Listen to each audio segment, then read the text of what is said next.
What if everything you were told about the most important man in history was built on documents written decades after he supposedly lived, by people who never met him, never saw him, and had every political reason in the world to make the story sound miraculous? Here is the problem with the historical Jesus that most people never confront directly.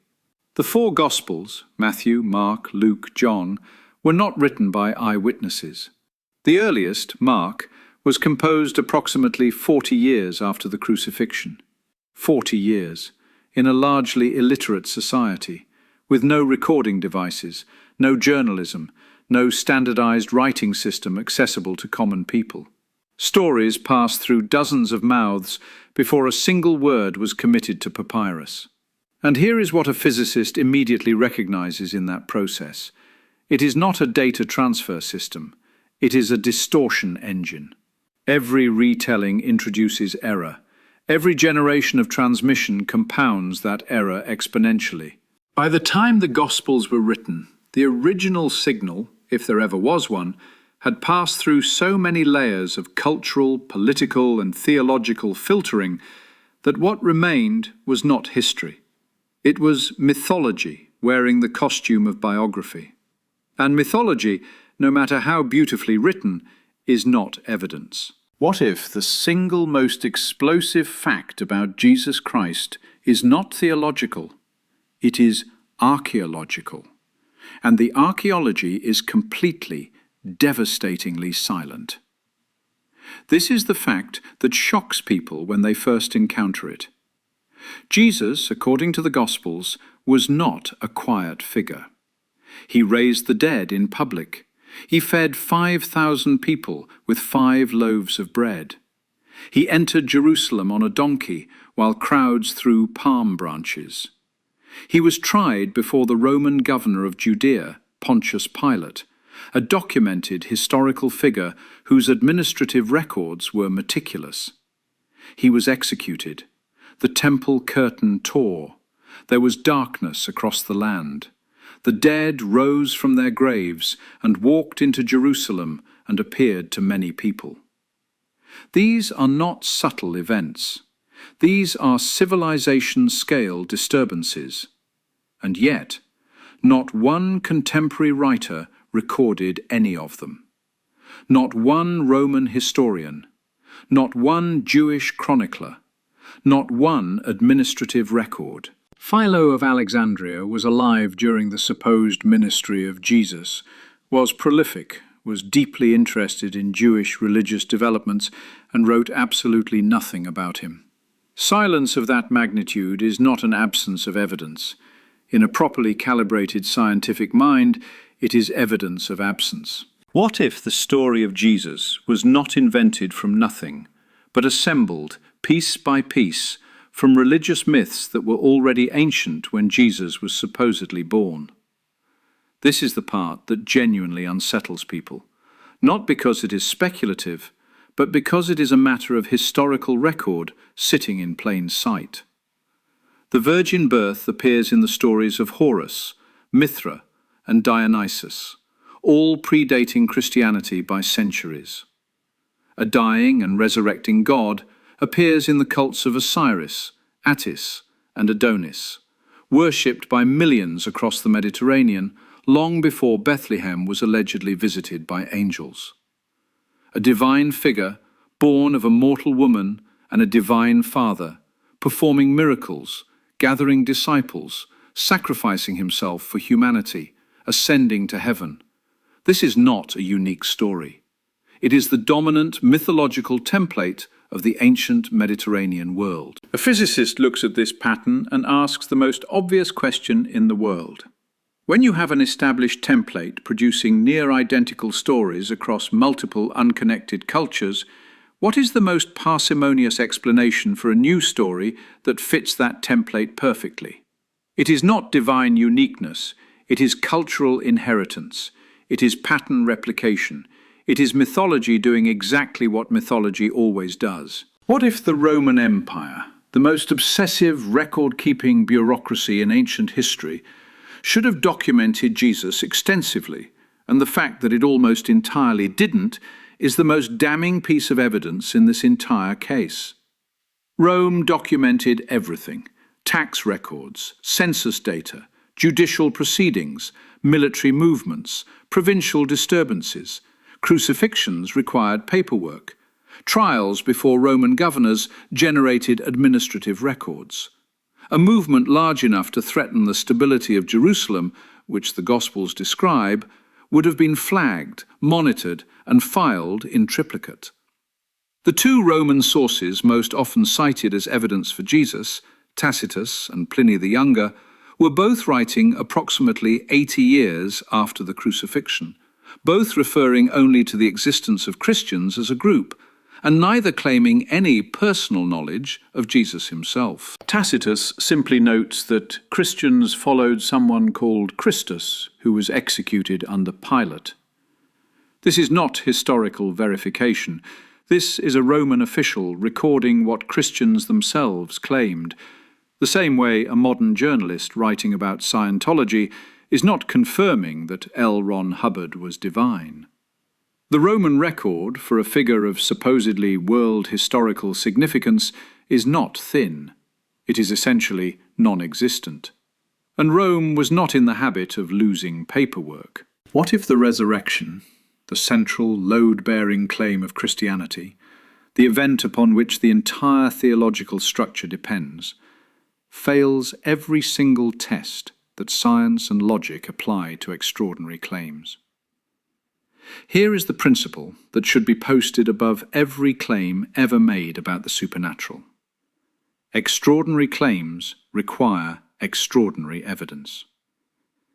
The resurrection is not an ordinary claim. It is a claim that the fundamental laws of biology, laws verified billions of times in every hospital, every laboratory, every autopsy room on Earth, were suspended for one specific individual on one specific weekend in first-century Palestine. Death is not a temporary condition. Every cell in a dead body begins deteriorating immediately. Brain tissue is particularly unforgiving.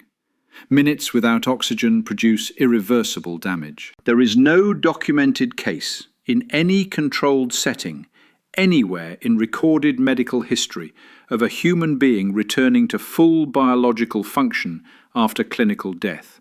Not one. The evidence for the resurrection consists entirely of documents written decades after the event by people with profound ideological investment in the story being true, in a cultural environment where miraculous narratives were the standard currency of religious authority. That is not evidence, that is testimony.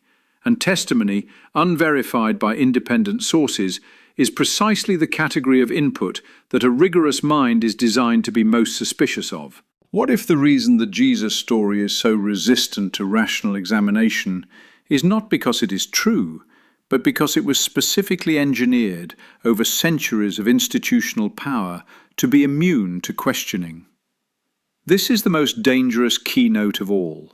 Dangerous not to religion, but to the comfortable assumption that belief and inquiry can peacefully coexist without one eventually demanding something from the other. The Council of Nicaea in 325 AD did not discover the nature of Jesus, it voted on it. Bishops argued, politicked, lobbied, and cast ballots on the question of whether Jesus was fully divine, fully human, or some combination, the way a legislature votes on a tax bill. The books included in the Bible were selected. The books excluded, the Gospel of Thomas, the Gospel of Mary, dozens of others, were suppressed, burned, and declared heretical. What survived was not the most historically accurate account. I want to talk about Jesus, not the cultural Jesus, not the emotional Jesus that people carry with them through grief and illness and loneliness. I understand that Jesus, and I have no interest in taking comfort away from people who need it. I want to talk about the historical Jesus, the factual claim, the proposition that a specific individual with specific powers, born in a specific place at a specific time, did specific things that violated the known laws of physics, biology, and probability. and that this proposition deserves the same intellectual deference we give to, say, the germ theory of disease or the age of the universe. It does not. Let me show you why, and I will do it the only way I know how, by following the evidence wherever it goes, even when it goes somewhere uncomfortable. The first thing a scientist does when evaluating any claim is ask, what is the quality of the evidence? Not the quantity, not the cultural weight, not the number of people who believe it. Quality. 1 billion people believing something that lacks evidence are not producing evidence, they are producing social pressure. And social pressure, however enormous, is not a substitute for data. So what is the evidence for the historical Jesus? We have the Gospels, 4 documents, Matthew, Mark, Luke, and John, written between 40 and 90 years after the events they describe, by authors who are not eyewitnesses, in a society where oral transmission was the primary mode of information transfer. Now, I want you to think about what happens to a story after 40 years of oral transmission in a pre-literate community. I want you to think about what the game of telephone does to a single sentence passed through a dozen people in a single room. Now, multiply that distortion by decades, by geographic dispersal, by communities with intense emotional and theological investment in particular outcomes, by the normal human tendency, documented exhaustively in cognitive psychology, to remember events in ways that confirm what we already believe. What survived was the account most useful to the institution that was assembling it. The physicist looking at this process does not see divine revelation. They see editorial control. They see the same mechanism by which every human institution has ever constructed its founding mythology, not from pure truth, but from the version of truth that serves the structure of power. That is not faith, that is politics dressed in ecclesiastical robes. What if I told you that the single most effective way to stop a person from thinking clearly is to convince them, early enough in childhood, that questioning a specific idea is not just wrong, but dangerous, that it will cost them their community, their family, their sense of belonging and, the final insurance policy, their eternal soul. Because that is not a religious observation, that is a psychological one. And psychology, unlike theology, has evidence behind it. What you get at the end of that process is not history, you get legend. You get the accumulated desires of a community expressed as biographical narrative. You get mythology, and I use that word not as an insult, but as a precise technical description of what the Gospels almost certainly are. But let us go further, because the testimony problem, as serious as it is not even the most devastating issue.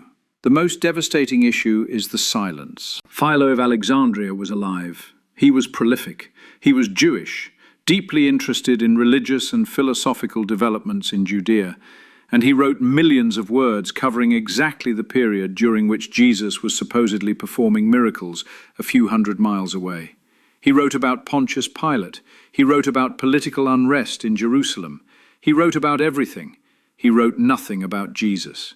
Justus of Tiberias, a Jewish historian writing in Galilee, the region where Jesus supposedly spent most of his ministry, wrote a chronicle covering exactly that period. Not a word. The Roman administrative apparatus, which filed paperwork on crucifixions, documented provincial disturbances, and tracked religious movements that threatened public order, produced no contemporary record of Jesus whatsoever. According to the Gospel accounts, Jesus performed public miracles of extraordinary scale. He raised a man named Lazarus from the dead in a village outside Jerusalem, in front of a crowd.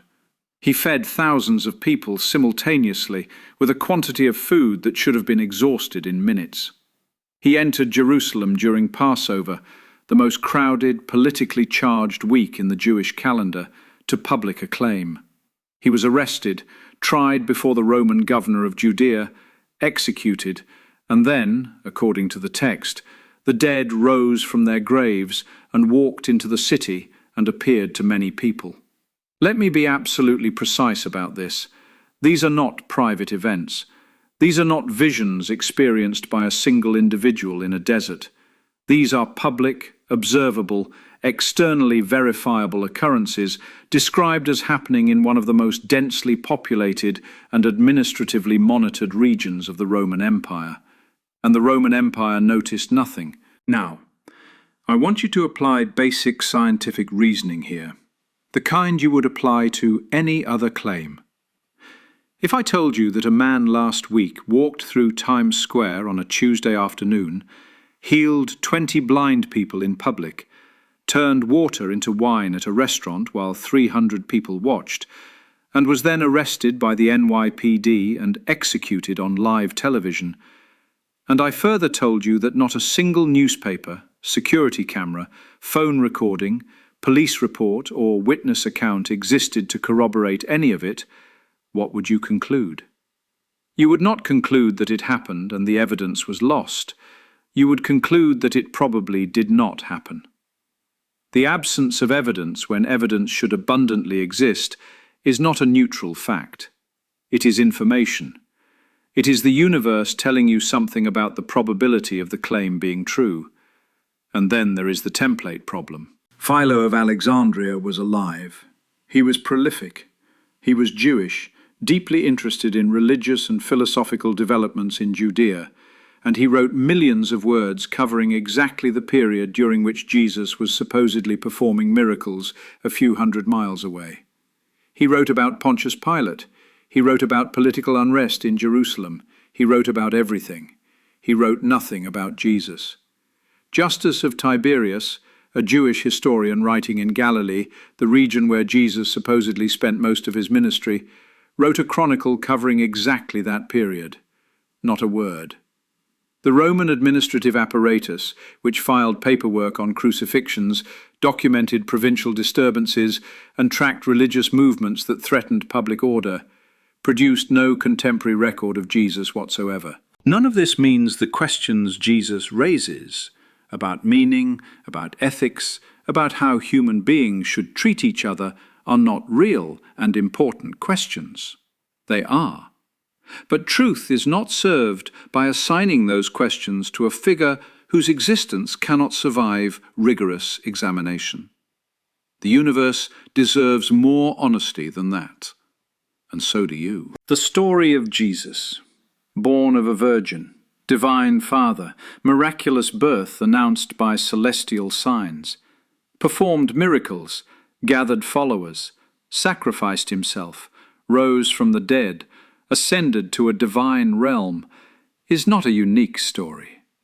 It is the most common story in the ancient Mediterranean world. Osiris, killed, dismembered, resurrected. Attis, born of a virgin, died and rose again. Mithra, born of divine intervention, performed miracles, celebrated on December 25th by followers who ate symbolic meals of bread and wine.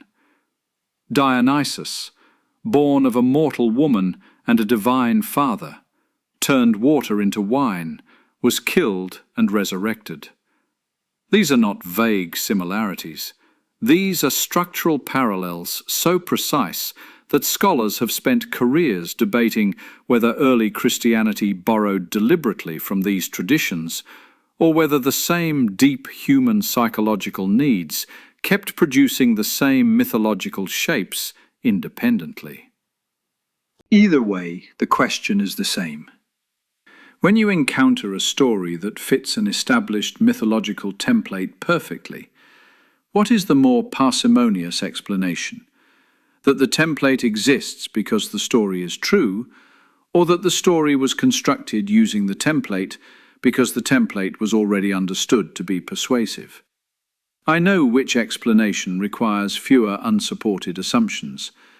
And in science, the explanation that requires fewer unsupported assumptions is, all else being equal, the one you should believe. Now let us address the resurrection directly, because without the resurrection, Christianity as a theological system does not function. The resurrection is not decorative. It is structural. Remove it, and the entire edifice collapses.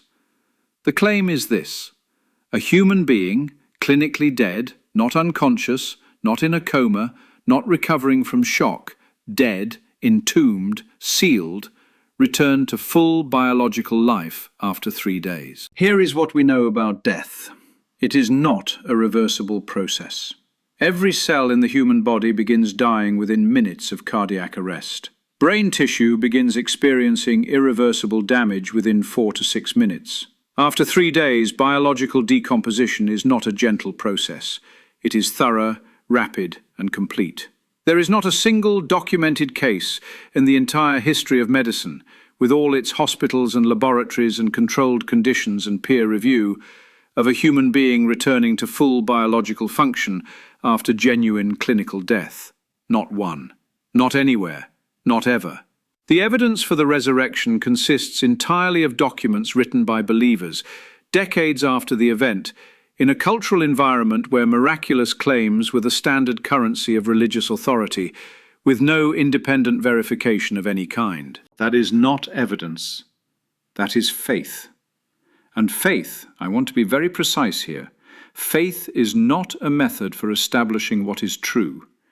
It is a method for maintaining belief in the absence of evidence. These are not the same thing. Conflating them is not humility. It is the abandonment of the only reliable tool human beings have ever developed for distinguishing reality from wishful thinking. The story of Jesus, as a historical, factual proposition, fails at the source material, fails at the archaeological record, fails at the contemporary documentation, fails at the logic of mythological parallels, and fails catastrophically at the central miracle claim. What remains is not evidence. What remains is a story, a powerful story, a story that has brought genuine comfort to billions of people across 2,000 years, and I do not say that dismissively. Stories matter. But stories are not facts, and the comfort a story provides is not evidence that the story is true. The universe does not adjust its behavior to accommodate our need for comfort. It operates according to laws, precise, consistent, democratic laws that apply to everyone and everything without exception. Water turns to wine only in stories. The dead stay dead in laboratories, and claims, however ancient, however beloved, however culturally enormous, claims still require evidence. That is not cynicism, that is not cruelty, that is the most respectful thing you can do for the truth. The question of Jesus as a historical figure is not a question of faith versus atheism, or science versus spirituality. It is a much simpler question, and the simplicity of it is what makes it so uncomfortable. It is this: does the evidence, evaluated by the same standards we apply to every other historical and scientific claim, support the proposition that Jesus existed as described in the Gospels? The answer, when you follow the evidence without flinching, is no. Not probably not, not arguably not, not. The documents are late, filtered, and ideologically compromised. The contemporary record is silent in ways that should be deafening. The miraculous claims violate everything biology and physics have established through billions of verifiable experiments. And the mythological template upon which the story is built was ancient before the first gospel was written.